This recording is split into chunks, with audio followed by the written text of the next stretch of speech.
তামিম দারি একজন সাহাবী, কি নাম? তামিম দারি রাদিয়াল্লাহু আনহু। তিনি একবার 30 জন বা 40 জন সাথীকে নিয়ে সাগরে সফর করতে শুরু করলেন।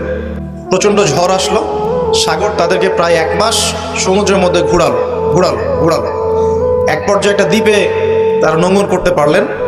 সেই দ্বীপে তারা একটা প্রাণীকে দেখতে পেলেন, যেই প্রাণীর গায়ে প্রচুর লোম ছিল। কি ছিল? লোম।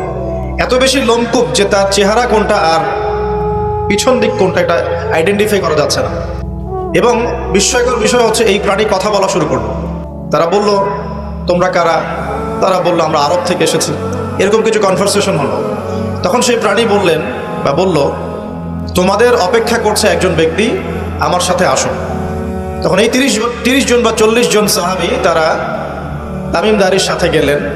সাহাবী বলছে এই অর্থে যে তারা পরবর্তীতে মুসলিম হয়েছিলেন, এই ঘটনার পরে তারা মুসলিম হয়েছিল আলহামদুলিল্লাহ। তো তারা গিয়ে দেখলেন শেকল দিয়ে একজন ব্যক্তিকে বাঁধা আছে, যেই ব্যক্তি খুবই শক্তিশালী, তাকে শেকল দিয়ে বেঁধে রাখা হয়েছে। এবং সেই ব্যক্তি তাদেরকে জিজ্ঞাসা করছিল, তোমরা কোত্থেকে এসেছো? তামিম দারি রাদিয়াল্লাহু আনহু তিনি বলছেন, আমরা মক্কা থেকে এসেছি, মদিনা মক্কা থেকে এসেছি। কি উদ্দেশ্যে? এই উদ্দেশ্যে, তোমাদের সেখানে একজন ব্যক্তি আছে মুহাম্মদ, তার কি খবর? তামিম দারি রাদিয়াল্লাহু আনহু বলছেন, তার খবর হচ্ছে বালতির মতো। কিসের মতো? বালতির মতো।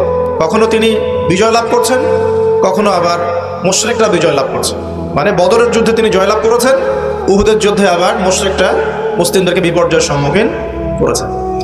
জিজ্ঞাসা করলেন, তাবারিয়া হ্রদ চিনো? তিনি বলছেন, হ্যাঁ চিনি। তাবারিয়া হ্রদে কি পানি আছে? তামিম দারি রাদিয়াল্লাহু আনহু বলছেন, হ্যাঁ পানি আছে।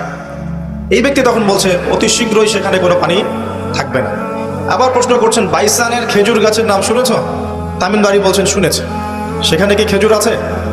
তামিম দারি বলছেন, প্রচুর খেজুর আছে। এই ব্যক্তি বলছে যে অতি সত্বর সেখানে কোনো খেজুর থাকবে না। এরকম কিছু কথা বলার পরে তামিম দারি তাকে জিজ্ঞাসা করলেন, আপনি কে? এত প্রশ্ন জিজ্ঞাসা করছেন, তুমি কে? তোমার পরিচয় দাও। তখন এই ব্যক্তি বলছিলেন, আমার পরিচয় তোমরা খুব শীঘ্রই জানতে পারবে। অতি শীঘ্রই আমি এই শেকল থেকে মুক্ত হব এবং পুরো পৃথিবীতে আমি 40 দিন রাজত্ব করব। কতদিন? 40 দিন। তবে মক্কা এবং মদিনায় আমি প্রবেশ করতে পারবো না, কারণ সেখানে প্রবেশ করতে ধরলেই দেখা যাবে আল্লাহর ফেরেশতারা খোলা তরবারি হাতে মক্কা মদিনা পাহারা দিচ্ছে। তবে আমি আমার পরিচয় জানিয়ে দিচ্ছি, আমি হচ্ছি তামিম দারি রাদিয়াল্লাহু আনহু। তিনি এসে এই ঘটনা নবী সাল্লাল্লাহু আলাইহি ওয়াসাল্লামকে বললেন।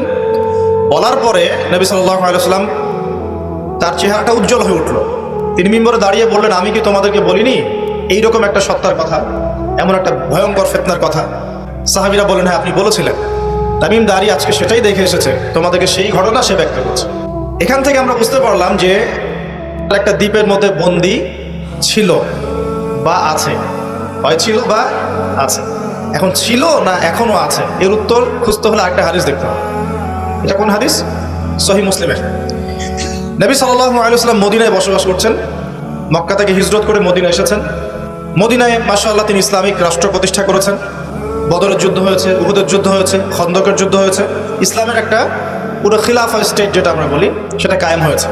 এর মধ্যে খবর এলো একটি মায়ের একটা সন্তান হয়েছে। এই সন্তানটার সাথে যে আলামত এগুলো মিলে যাচ্ছে। ঠিক আছে, এই সন্তানের নাম হচ্ছে ইবনে সাইয়্যিদ। কি নাম? ইবনে সাইয়্যিদ। তো নবী সাল্লাল্লাহু আলাইহি ওয়াসাল্লাম ওমর রাদিয়াল্লাহু আনহু এবং অন্যান্য সাহাবীদেরকে নিয়ে ইনভেস্টিগেট করতে গেলেন। ইনভেস্টিগেট করতে গিয়ে তাকে ডাকলেন। ইবনে সাইয়্যিদকে ডেকে বললেন, তার চুলগুলো কোঁকড়ানো ছিল চুলের মতোই, চোখের মধ্যে একটু সমস্যা ছিল, কারণ আমরা জানি ডান চোখে একটু সমস্যা থাকবে। আঙ্গুর কালার দেখেছেন? আঙ্গুর, চোখটা অনেকটা আঙ্গুরের মতো হবে, ফোলা। ইবনে সাইয়্যিদের কাঠামোটা মিলে যাচ্ছিল। নবী সাল্লাল্লাহু আলাইহি ওয়াসাল্লাম তাকে ডেকে বললেন, তুমি কি দেখো?